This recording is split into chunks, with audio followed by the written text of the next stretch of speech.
We're going to talk about the ovarian cycle. The ovaries are two structures in a female's reproductive system that produce her eggs.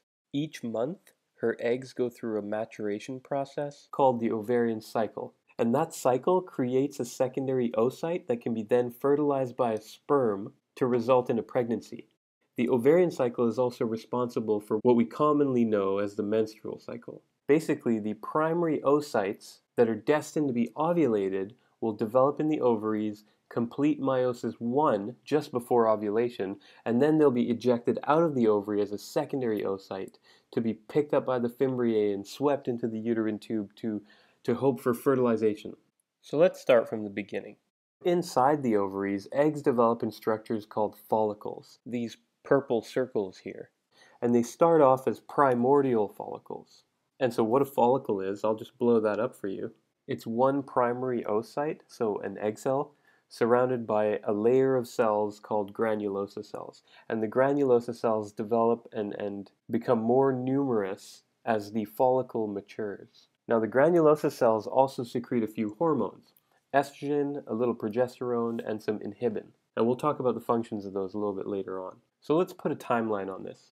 Now the ovarian cycle lasts 28 days. This is day 0 here at the primordial follicle, and we're going counterclockwise. All the way over here, this is day 13. Here, where the secondary oocyte gets ejected, or ovulated, that's day 14. And then the rest of the time spent getting back to the primordial follicle stage are days 15 through 28. So now you have an idea of about how long this all takes. So you remember when we said that the granulosa cells produce hormones? Well, as the follicles develop over the first 13 days, and you can see the changes between the one here and the one here, it's got a lot more purple cells around here. Those are granulosa cells. So the number of granulosa cells goes up. And since they produce hormones, what do you think happens to the hormone levels in the blood? They go up. So that's sort of just a general point. So keep that in mind. But first we'll jump back to these. We know these are primordial follicles here. The next stage of development are these guys here, and these are called primary follicles. And in the primary follicles, the layers of granulosa cells and the oocyte, the egg, start to be separated by this other layer that starts to form between them. That's called the zona pellucida. And I'll draw it here in light blue.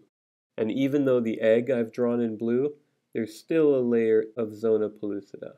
Even though the egg is originally drawn in blue because I wanted to draw the egg in blue, there's still a layer of zona pellucida around it. Now, even though the zona pellucida is there, separating the granulosa cells from the actual egg, the granulosa cells can still nourish the egg through gap junctions that go through the zona pellucida and into the egg. Gap junctions are just little passageways from one cell to another cell where they can exchange nutrients or other signals. And actually, through those gap junctions, the granulosa cells send through little chemicals that keep those primary oocytes stuck at that meiosis 1 stage. Because you remember, at this point, all of these primary oocytes are stuck in meiotic arrest. They're not dividing and reducing their chromosome copy number. So as we develop from our primordial to our primary to our next follicle here, called our PreAntral follicle, and you'll see why it's called that in a minute, the granulosa cells are actually starting to divide and become a lot greater in number. You can see that there's a pretty big difference in granulosa cell number from our primary follicles to our PreAntral follicle here. And remember, the granulosa cells are shaded in purple here.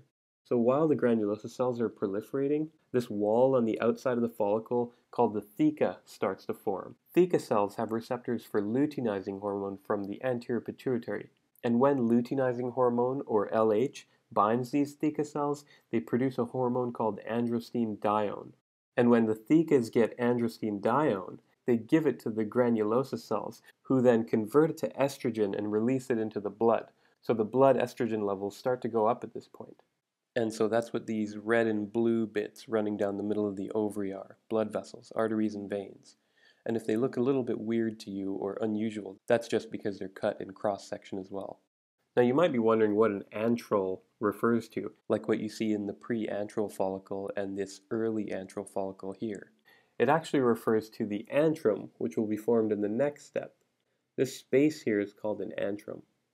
And the antrum is just basically fluid that's being produced by the granulosa cells.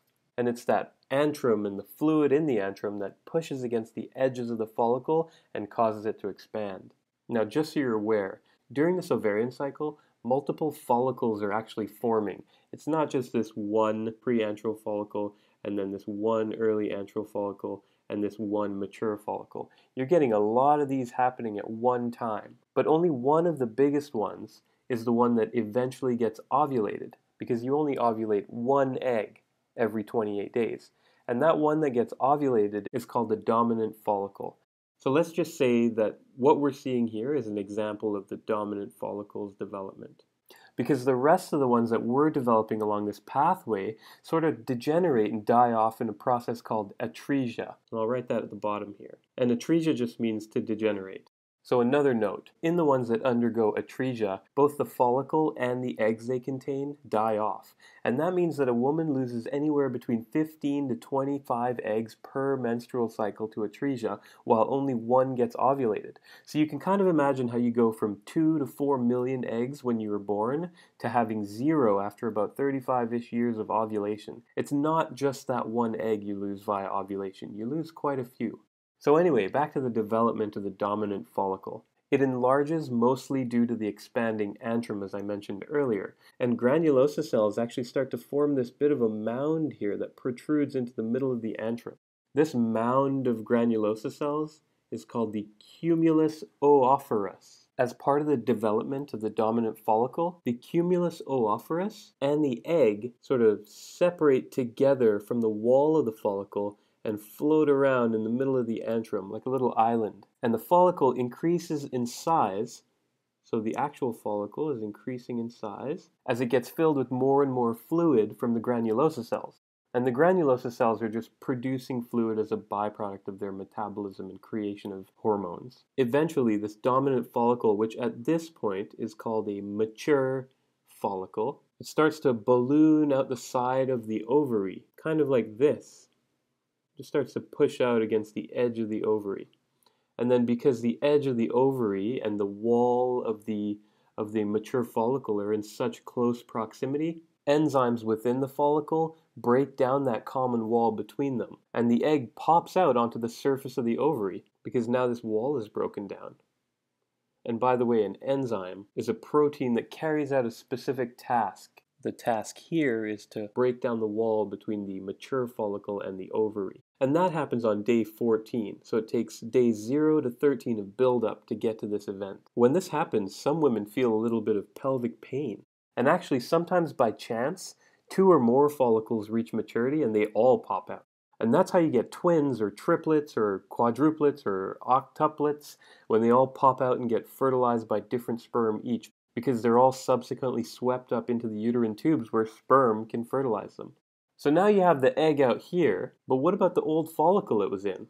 The follicle actually collapses a little and transforms into a structure called the corpus luteum. And in this transformation, the granulosa cells get a lot bigger and start to produce more estrogen, progesterone, and that other hormone inhibin that we mentioned before.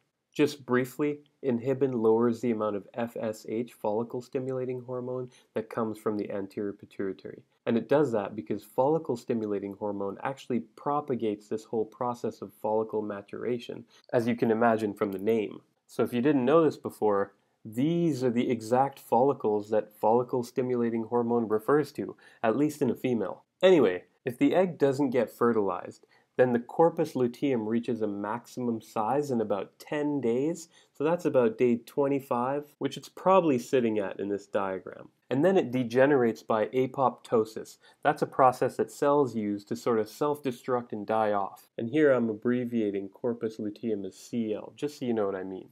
But if the egg is fertilized, i.e. it travels into the uterine tubes and gets fertilized by sperm, then the corpus luteum persists. I mean, it keeps living, because we want it to keep producing estrogen and progesterone.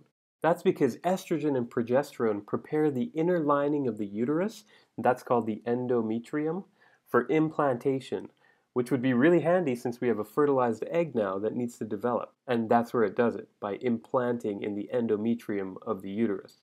So just a final note, ovulation doesn't happen forever. At about age 50 to 51, Females undergo something called menopause.